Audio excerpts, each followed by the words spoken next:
Meu nome é Regiane, sou professora de Filosofia do Ensino Médio pela Secretaria de Educação do Estado de Minas Gerais e doutoranda pelo Programa de Pós-Graduação em Filosofia da Universidade Federal de Uberlândia.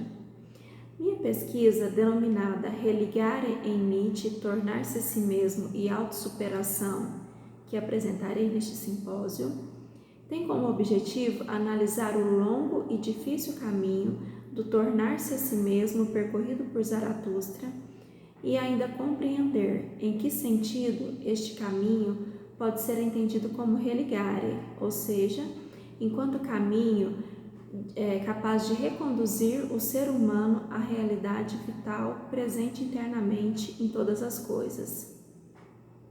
Segundo Nietzsche, o platonismo e o cristianismo criaram uma realidade transcendente e condenaram o vir a ser da vida.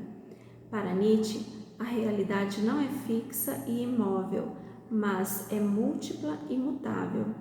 Desta forma, faz-se necessário analisar se o caminho do tornar-se a si mesmo, proposto por Nietzsche, é capaz de romper com o dualismo platônico cristão a ponto de promover a superação do niilismo e restabelecer a ligação entre o ser humano e a vida. A filosofia de Nietzsche, em todas as suas fases, é marcada pela crítica à metafísica tradicional, a metafísica da dualidade criada pelo platonismo, popularizada e difundida pelo cristianismo. Segundo Nietzsche, o dualismo promoveu o rompimento entre o ser humano e a vida. Na busca pelo imóvel e eterno, a filosofia platônica criou um mundo perfeito e imutável. Ao afirmar a existência de ideias eternas e imóveis no plano suprassensível, Platão condena o sensível, o mutável, como o imperfeito e fonte de erro. O cristianismo, por sua vez, ao pregar a vida eterna, esta que é alcançada após o cumprimento dos preceitos da moral cristã, condena a vida terrena como fonte de pecado. Nietzsche, por sua vez, compreende a realidade como fluxo. Para ele, não há o imóvel, o imutável, mas há o vir a ser. Segundo Nietzsche, a mutabilidade permeia toda a natureza e apenas ela permanece. Deste modo, embora Nietzsche questionasse e combatesse a metafísica e o platonismo e suas afirmações de uma realidade imutável e eterna, é possível afirmar que há em seu pensamento algo que permanece, uma realidade no fundo das coisas, que não é fixa, mas mutável. Neste sentido, podemos afirmar que há na filosofia nietzschiana uma metafísica. Na metafísica nietzschiana, não há uma realidade transcendente, imóvel, fonte de todo bem. Não há um ser eterno, perfeito e imóvel, mas há uma realidade que perpassa todas as coisas, o devir.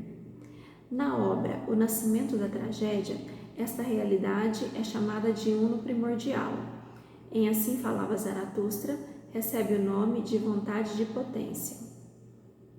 Em sua obra inaugural, O Nascimento da Tragédia, é apresentada a ideia de uno primordial, a realidade existente no fundo da natureza e o fundamento de todo o existente.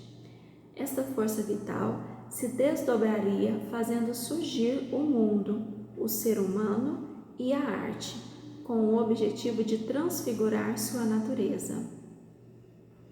O uno primordial, de acordo com Nietzsche, é a vida imanente à natureza, o eterno padecente e pleno de contradição. Devido sua natureza de dor e contradição, esta realidade busca a transfiguração de si. De acordo com Nietzsche, somente através da contemplação de si seria possível transfigurar seu sofrimento. Para se livrar de sua dor originária, o uno primordial desdobra-se, dando origem ao mundo fenomênico, mas, por possuir a mesma natureza da realidade primordial, o mundo fenomênico é para Nietzsche uma extensão do uno primordial e, como tal, não é suficiente para a transfiguração. Assim, para a transfiguração de sua natureza de dor, surge a necessidade de uma segunda transfiguração, esta que levará ao surgimento da arte trágica. No processo de criação da arte trágica, atuam no artista o apolíneo e o dionisíaco, o sonho e a embriaguez. Aparência e música surgem. A aparência produz a individuação. O indivíduo permanece em si. A música promove a embriaguez. As barreiras corpóreas são rompidas e o artista dionisíaco é reconduzido à dor e contradição existente em todas as coisas. Ao vivenciar a realidade presente no fundo da natureza, o indivíduo tomado pelo uno primordial consegue contemplar-se como uma imagem deste. Neste momento, segundo Nietzsche, ocorre a transfiguração da vida primordial. Em sua obra Assim Falou Zaratustra, Nietzsche apresenta pela primeira vez a ideia de vontade de potência. Para Nietzsche, a vontade de potência seria uma luta por dominação, ou ainda uma luta para ampliar a dominação. Ela seria o elemento propulsor do vir a ser. Segundo Scarlett Martin, a vontade de potência se manifesta através de resistências. Por meio destas, ela se exerce. E este exercer torna a luta inevitável, de modo que não há interrupção ou mesmo fim para o combate. A vontade de potência engendra o devir eterno, impulsionado pelas várias forças que desejam sempre mais potência, existentes em todos os seres vivos. Nesta luta por mais potência há hierarquias, mas estas não são perenes, pois o que permanece é a luta. De acordo com Miller-Lauter, todos os entes são concebidos por Nietzsche como conta de poder, organizados hierarquicamente. Para o autor, os antagonismos entre os impulsos, ou ainda as lutas entre as forças em todas as coisas, movem o devir, este que acontece em tudo que é, sejam eles viventes ou não. Os desejos do ser humano, as forças em todos os viventes e não viventes, impulsionam o devir, esta luta entre forças que querem prevalecer umas sobre as outras são manifestações da própria vida que quer superar-se. O uno primordial em O Nascimento da Tragédia, a vontade de potência no pensamento tardio, são para Nietzsche a vitalidade existente internamente às coisas, a própria verdade múltipla, móvel e mutável, presente internamente às coisas e que impulsiona a vida. Para Nietzsche, com o racionalismo socrático surge a separação entre o homem e a vida. O cristianismo, por sua vez, consolidará esta separação. A afirmação e defesa do ideal eterno, bom e perfeito fez com que o homem se afastasse do transitório e imutável. De acordo com Roberto Machado, o homem criou o Deus cristão, o além-mundo, o desprezo do corpo e da terra devido ao sofrimento, impotência, doença e medo da morte. Percorrendo o caminho da busca pela verdade, o homem criou o mutável e este, entendido como bom, passa a ser superior ou ainda possuir mais valor do que o mundo do devir, mundo do engano. Por desvalorizar e depreciar a vida temporal e sua transitoriedade, a vida na terra, em detrimento do suprassensível, eterno e verdadeiro, a religião judaico-cristã e a metafísica socrático-platônica são para Nietzsche nihilistas, uma vez que negam a vida e a consideram um erro. Ao negar a vida na terra, o socratismo e o cristianismo promoveram a ruptura entre o homem e a natureza. No momento em que nega a vida terrena, o homem nega a vitalidade imanente ao mundo. O personagem Zaratustra percorre o longo e difícil caminho buscando tornar-se a si mesmo. Recolhe-se em sua montanha e cultiva sua sabedoria por 10 anos. Decide presentear os homens com seu além-homem e desce da montanha. Mas, por não ser compreendido, afasta-se de seus discípulos, pois, segundo ele, estes deveriam ser livres, solitários e superá-lo no caminho do além-homem. Zaratustra volta novamente ao cume da montanha e cultiva sua sabedoria.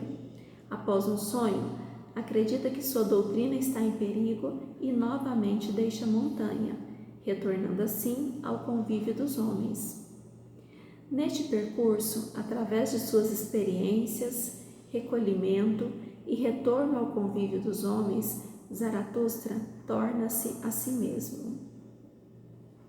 Tornar-se a si mesmo é para Nietzsche autossuperação. No pensamento nietzschiano, não há ideia de uma essência imóvel que determina todas as coisas, mas há apenas o devir. Desta forma, não podemos pensar em uma essência de ser humano, um eu imutável, fixo, uma vez que o próprio ser humano, assim como todas as coisas, é permeado pelo devir. A noção de um eu essencial seria, sim, uma noção criada e transmitida pela tradição metafísica. A autossuperação se dá, segundo Nietzsche, pelo abandono do que possa afastar o homem de sua natureza mutável, o abandono daquilo que determina e constrói noções de realidades fixas, isto é, o abandono das noções da tradição metafísica e assim a superação do niilismo. O tornar-se a si mesmo, enquanto caminho de autossuperação, requer um esforço constante do indivíduo, uma revisão e ressignificação de suas vivências e valores, no sentido de repensá-los, tendo como parâmetro não uma realidade perfeita e imóvel, mas a própria vida e seu devir. No processo de autossuperação, o homem, perpassado pelo vir a ser, torna-se um elemento cósmico e deve ressignificar-se. Este processo requer morte e renascimento. É necessário se colocar no plano do vir a ser, o que se dá pelo abandono de tudo aquilo que determina o modo de ser de um suposto eu fixo. Dessa forma, o tornar-se a si mesmo, enquanto caminho de autossuperação, requer um esforço constante do indivíduo para uma revisão dos valores, no sentido de repensá-los, tendo como parâmetro a própria vida e seu devir. Percorrer o caminho do tornar-se a si mesmo exige do indivíduo que este reinterprete suas virtudes, crenças e vivências. O percurso do tornar-se a si mesmo reconduz o indivíduo à verdadeira realidade, a saber, a vitalidade presente internamente à natureza. O socratismo e o cristianismo, ao criar um mundo transcendente, promoveram uma cisão entre o homem e a natureza. A partir da autossuperação, torna-se possível percorrer o caminho inverso, ou seja, percorrer o caminho da reconciliação entre o ser humano e o vir a ser, isto é, ligá-lo novamente à harmonia universal do devir. O religare em Nietzsche seria, assim, o restabelecimento da ligação do ser humano com o pulsar da vida, ou seja, a vida em sua totalidade. A reconciliação entre o ser humano e a vida se dá através de um longo e difícil caminho, uma vez que para tornar-se a si mesmo é necessário ir ao encontro de si, o que implica um abandono e uma reinterpretação das crenças, valores e experiências, ou seja, um abandono da noção de um eu substancial e fixo. O caminho do tornar-se a si mesmo é um longo e difícil caminho, que exige do indivíduo coragem, esforço, decisão e recomeço, uma vez que, segundo Zaratustra, o pequeno homem retorna eternamente. Como vimos, a partir da autossuperação, o indivíduo torna-se o que é, rompe com o dualismo socrático cristão, supera o niilismo, tornando-se assim um elemento cósmico imerso na multiplicidade do vir a ser da vida.